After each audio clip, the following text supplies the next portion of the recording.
एक चौधरी साहब थे, साल भर का खर्चा मदरसा का, बच्चे लोगों का खाना वो चौधरी साहब के घर से जाता था।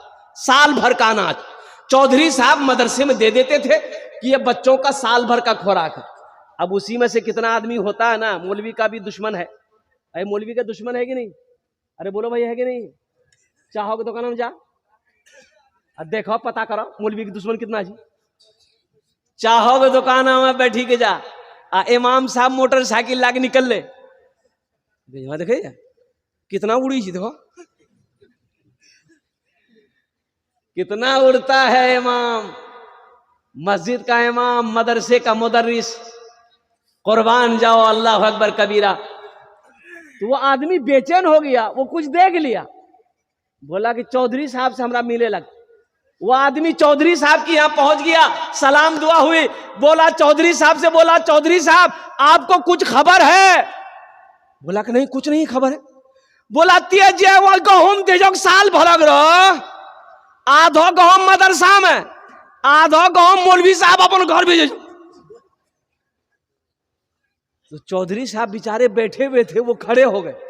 वो आदमी को बोला इधर आओ, गला लगो, गला लगो, ते हमारा आंख खोली दे, तुमने मेरी आंख खोल दी, ये बात सही है?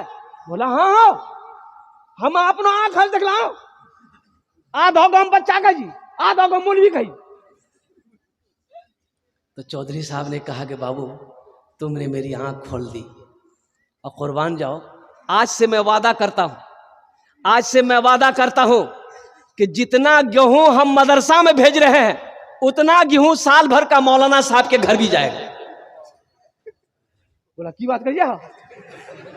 बोला बाबू सुनो, मदरसे के बच्चे को इसलिए मैं खिला रहा था कि वो अल्लाह का कुरान पढ़ता है। अब मुझे पता नहीं कि मौलाना साहब के घर में कुछ नहीं है। अरे जो दिन भर चटाई पर बैठकर काला काला रसूलुल्लाह करता है, अगर वो मेरा खाना खाएगा, अल्लाह हमसे कितना राजी होगा। इसलिए तुमने मेरी आंख खोल दी। अब 10 बोरा मदरसे में जाएगा, 10 बोरा मौलवी साहब के घर में जाएगा।